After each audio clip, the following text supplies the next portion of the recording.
Thank you for joining Hawaii Wellness Network. And we have a gentleman that works with brains, which is always a good thing to improve and make sure our brains are healthy. So Dr. Russo, thank you for coming. Thank you so much for welcoming me here again. And I'm enjoying very much being a neurologist here in Hawaii and taking care of the brains of the individuals who need their brains taken care of. And you started Hawaii Pacific DEEG. Correct. The DEEG is a dense array electroencephalography. Electroencephalography is where you measure the signals that are generated by the thinking brain. Dense array basically is a lot of microphones capturing those signals.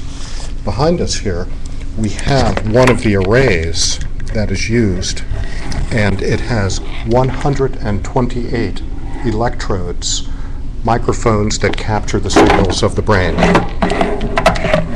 Want to keep his brain healthy. So. And that is the dense array portion of it. And do you want to explain what this mannequin is showing us with the brain map? And yes, maybe I could do that through the video signal over here. Let's see if I can bring this out. And Hans Berger is the gentleman who discovered EEG back in 1920s.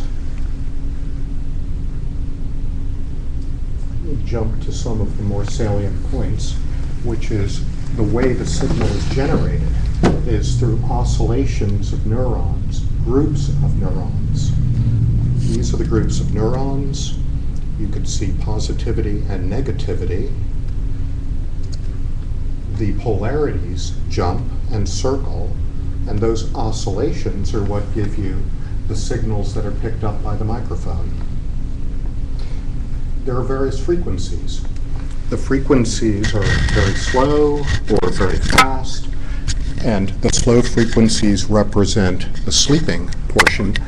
The faster frequencies represent the thinking portions. So the brain generates these signals through electrochemicals, through neuronal chemicals, including acetylcholine. So you could see acetylcholine moving through the cortex, forming the oscillations. Now, in event that there's a brain damage of some sort, that's the brain damage. The acetylcholine gets mixed up, and little hotspots or electrical hotspots form that generate little lightning bolts. And those lightning bolts could form seizures, some of them not even aware by the individual. Now, the techniques for recording these, I've shown you the most sophisticated back here, but usually they're little gold cups, little microphones, little gold electrodes. They sit pasted onto the brain, onto the scalp, I should say, and connected, they capture the signals coming out of the brain. Now, the more of them you have, the more brain you have covered and the more you can listen to. Standard is about 18 to 24 channels. More sophisticated is the 32 channels, and that's 16 on each hemisphere.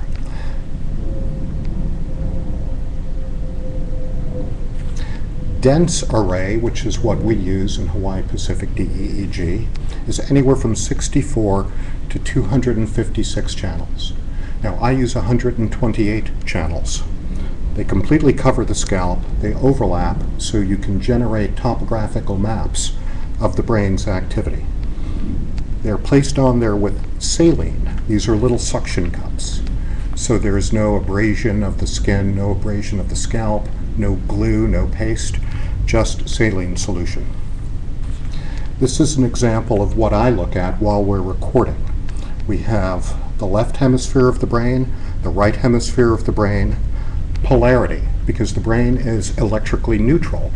You can't have a negative brain or a positive brain. The electrical signals move, flow through the brain. And then there's a topographical distribution. You can see as we're recording the polarities of the brain shifting. That is the mind actually thinking. That's the generation of the electrical signals flowing through the brain. you can see this scanning across your screen. This is a patient who's having a seizure.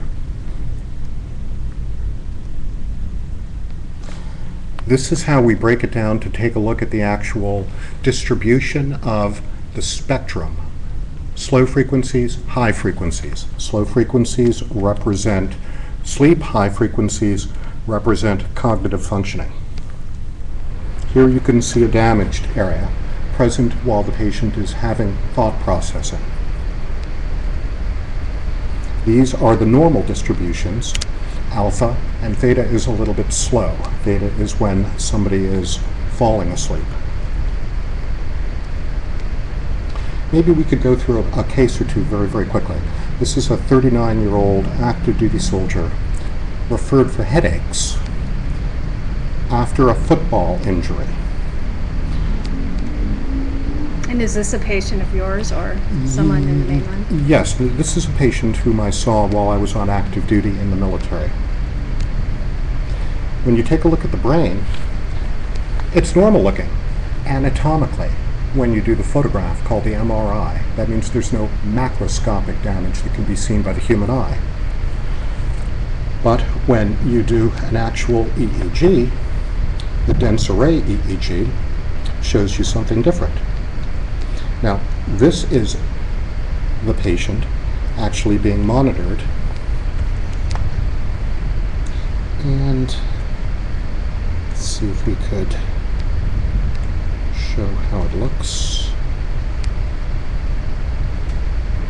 When the EEG is rolling, here,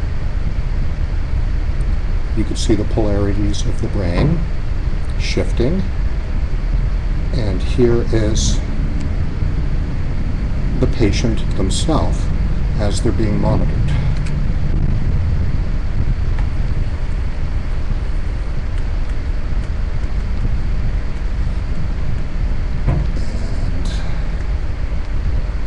And how long did you work with that patient? This patient was about a year or so. The patient is in the hospital here, and this is the process of them when they're having a seizure.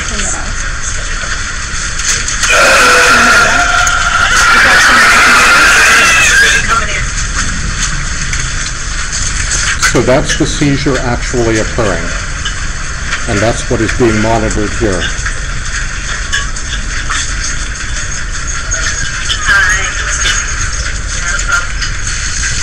And you can see the brain scrolling across as the patient is having the seizure.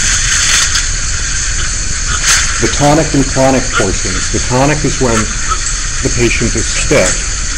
The clonic portions are when the muscles begin to release and contract. And that's the pulsations of the brain doing that. That's the clonic portion. So let's move on to a boxing injury, for example.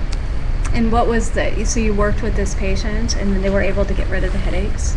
Yes, what we do is we put them on anti-seizure medicines, anticonvulsants. And what those anticonvulsants do is they turn down the firing of the abnormal discharges in the brain. They allow the brain to calm down, and that makes the headaches go away.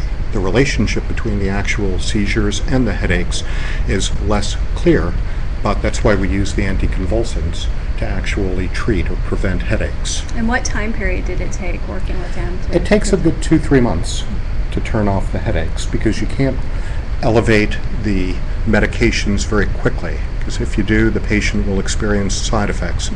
Side effects then turn the patient off to the utility of the medication, and if you want them to take the medicine, you don't want to turn them off. This is bursting on the EEG.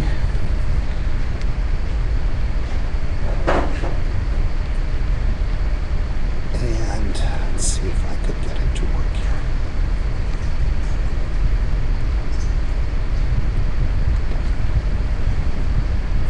And will that gentleman be on medication or you just monitor him?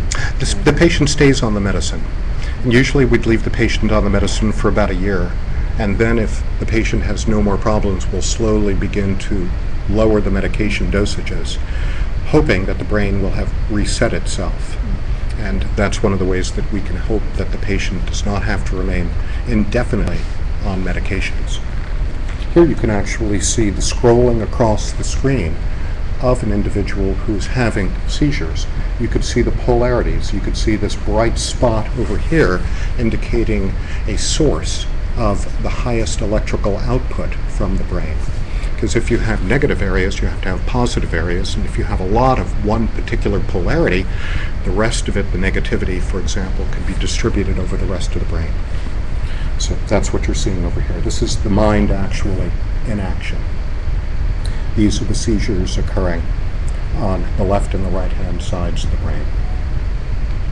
So that's probably the most salient portions of this particular slideshow that I wanted to get across. How it's measured, what it is we look at, what it is we look for, and then what it is we do with what we find. And we could treat the individual damaged area and try to help the patient return to a normal functioning. So if someone has a headache or they're feeling dizzy or something's off, they can contact your office and then you would do a brain assessment and consultation with them? Correct. As a neurologist, I assess the patient in his and her entirety first, determine if there's something that I could do for that individual, and if it's a problem with the brain such as an attention lapse, a loss of focus, an inability to maintain a stream of thought, then the EEG comes into play. And we do the EEG, we find something, we could treat it. And only with such a sophisticated device as this are we able to find the subtleties that enable us to treat things that previously could not be treated. And you have other projects, the Big Island, you're doing some other healing and health and wellness as well? Yes, we have a clinic also in Hilo. I'm there 1 week per month. And we're opening up a healthy bed and breakfast spa in Hilo for the patients in anticipation of building a neuro-rehabilitation center for the individuals who need a little bit more intensive care. But building a neuro-rehabilitation center is a rather large project requiring a lot of capital, so we're starting small with a small spa. And sounds wonderful. So anybody could go if they want to do some relaxation. Correct. And what services are you going to offer there? Well, we have the meditation, we have yoga, we have healthy food, healthy classes in how to make healthy food, nice. Cancer, anti-cancer food diets. It's called Hale Lama Lama Ka'ili, or House of the Radiant Spirit of Health. I think that's good for everybody to relax and get healthy and take some time off and leave Oahu. Yes, Hilo is a very healthy, healing place, and I found a great deal of positive spiritualism there. So I enjoy going there and treating my patients there and opening up the spa. And here in Honolulu, we're opening up the Honolulu Neuroscience Clinic. Several other doctors have joined me, and they have the same spiritual content and the same desire to treat the patients holistically. So we're working together to form a multi-practitioner practice here. That's wonderful. And you can work with all ages, from little children that are having some brain issues all the way up to adults. Correct. I mean, I don't work with infants. I work more with adults, but I can work with children, and I have worked with children. I know my limits, so I send patients appropriately to where they need to go if I can't figure out what to do with them. So they can meet with you and then you can do an assessment and let them know. Correct. And usually their primary practitioner sends them, because that's how the insurance process connects. The primary practitioner puts in the ticket for the individual to come and see me, and then the individual can come and see me based upon the ticket that his primary practitioner placed. Well, wonderful. That sounds great. And if they wanted to get some more information about the retreat in Hilo, it's on your website, or? Correct. It's called Hilo Healthy House, www.hilohealthyhouse.com. And that's easy to remember. It is. It's easier to remember than Hale Lama Lama Ka'ili, which is a little bit more difficult. Mm-hmm. And our number is 808-294-3332. It's Hawaii Pacific DEEG. And the Honolulu Neurosciences Clinic has an even better number. It's 808-NEURONS, NEURONS, 808 neurons. So we were very grateful to the phone company for giving us that number. That's easy to remember. That's an easy one to remember. Well, thank you for coming on and educating us a little bit today. And thank you for inviting me. It's always a pleasure to be here. look forward to taking off and going to Hilo. Oh, please do. It's a very healthy, very spiritual, very wonderful place. Okay. Well, thank you. Thanks.